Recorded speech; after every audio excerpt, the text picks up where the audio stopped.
So, first thing first, guys, how are you? We're All good. good, man. Perfect. Very excited to be in Holland. Not a lot of kids back home get to see this country and this beautiful place, so we're very grateful. We're gonna have a great time. Yeah, Well, definitely. What I want to start with is, was there ever a moment where you thought about not doing music? Especially early No, on? not really. it came pretty naturally when we were both Sure. relatively young. We were probably like 13 or Mhm. 12 or 11 when we started playing. I think it was different And, for him though. Okay. A He little- kind of little got different, yeah. attracted to it like differently, where he was continuously playing it. Where like I would just kind of like butt in, like, oh, what are you guys doing? Like rock out a little bit and then leave. Yeah. It was really when I was like finishing high school when I needed to like buckle down and say, all Yeah. right, let's do this and let's start getting better and let's do this every day and let's see where it takes us. Before you arrived at that point, what kind of career prospect did you have? Were you thinking about something else, doing something else? Well, you know, we grew up in a really cool situation where I didn't really need to think about money that much. Sure. So like I was just kind of like messing around with sports, skateboarding. I have some friends back home that are like pro skaters, so Okay. we have a lot of skateboarding influence back home and just other shit, you know. I had like a girlfriend, going to school. Just I wasn't really thinking about a career, so Okay. once it was time to pick a career, it was like, fuck, man, what would I be good at? And music kind of just like fell into that as a little bit of time went on. And let's start with you. Why the drums? Well, I think drums because at first it was the only thing that I believed I could get good at. And now I have a more open mind where I can try anything. I have like a beat pad and I work on like, you know, beats and make guitar riffs and chords and stuff on that, play piano, keys. So at first it was just like, it felt real natural. It didn't take me very long to learn the drums. As soon as I started playing, about 2-3 years in, I was already playing shows with Soulfly. So I learned it so fast. It was so easy to pick up. So that's why I picked it up first. And Igor, for you, well, your uncle with the same name plays drums, so why Yeah. not the drums? I actually did play drums Okay. for a while on YouTube and stuff. There's a video of me doing Troops of Doom and stuff Right. with Cavalera Conspiracy. And I played drums until I was about 15 or 16. But, you know, instead of being two brothers in two separate bands, you know, both drummers, we were like, let's, you know, work together. And I had played a little bit of guitar as a kid. Okay. But I was primarily a drummer, and then when it came time to make a band, I just started with rhythm guitar, and then when we made Lody Kong finally, I started doing vocals as well. And you know, I liked it more. Like I was pretty good at drums, but I think I'm better at guitar, and I think, you know, I write good riffs and everything like that. So it came pretty naturally to me. What's really crazy is like when we were really young, like 5, 6, 7, maybe even a little later, 8, 9, 10. I think we both knew that we were going to be in a band one day and that I was going to be the drummer and he was going to be like guitar or singer or bass or any of the Yeah. other things. And then what's weird is when we hit like 12, 13, when he started playing more, like I felt like, you know, damn, I can't let him get better than me at drums when I know that one day we're going to be in a band together, you know. So just watching our dad play and watching him play with his brother, I think it made us want to do that as well, Yeah. and maybe try to take what they did to another level. At that age, you mentioned the age of 7, 8. Did you know kind of what your father was doing, or did it make sense what he was Yeah, doing? totally. They always took us on tour. Okay. They always explained everything to us, showed us how concerts are put together and stuff like that. So we knew what was going on, and you know, we knew what load-in was and what sound check was and what all these different things were. And Just by doing it so much. yeah, exactly. So Just many shows. by being around it, you know, Right. you could be in any situation enough, and you're going to start to know it even at a really young age, and that's, you know, kind of what happened to us. And in terms of musical influence, obviously a lot of metal being played. So was that kind of immediately your first love, or was there a rebellious phase where you kind of rebelled against what your parents were doing?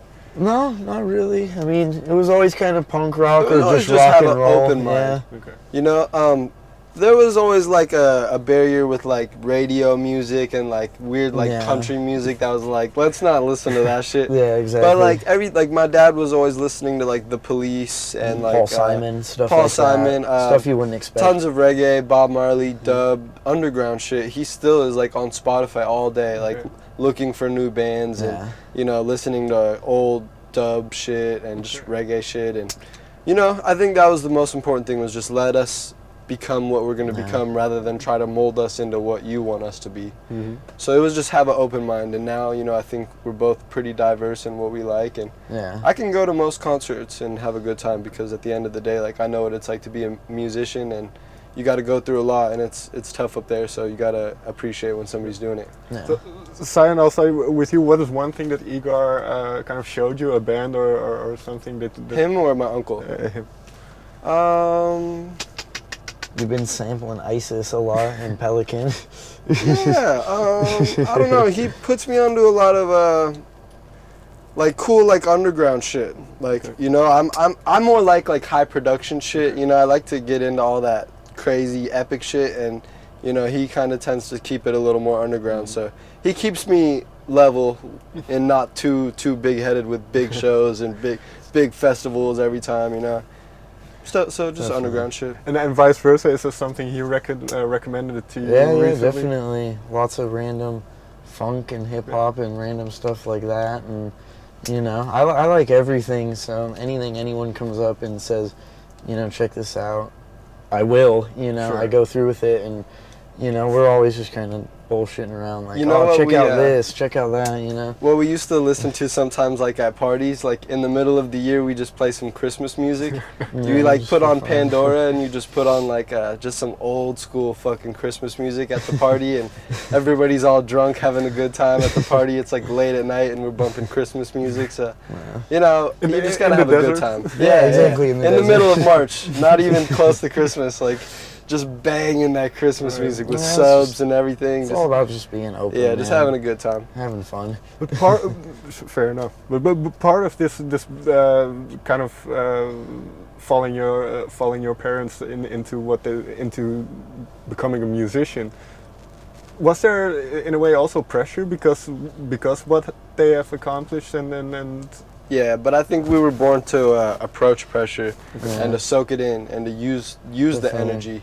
You know, pressure is just kind of in your head. It's just kind of when like there's maybe too much energy, or you know, you don't think there's going to be enough energy. It's kind of just all about what's in your head, and at the end of the day, you got to just harness all that pressure in, and I think we have the ability to perform better when there's more pressure. I don't know why. But when it's big festivals and we're playing with big bands on the side of the stage, it amps me up for sure.